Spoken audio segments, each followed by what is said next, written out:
Welcome to another video from Digital Dovetail. In this video you will see how to cut and sand the 45-degree mitered corners for the frame.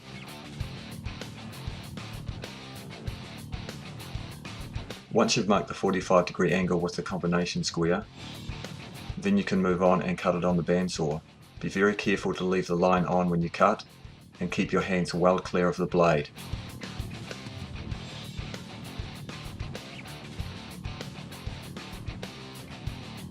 You can use a push stick if necessary.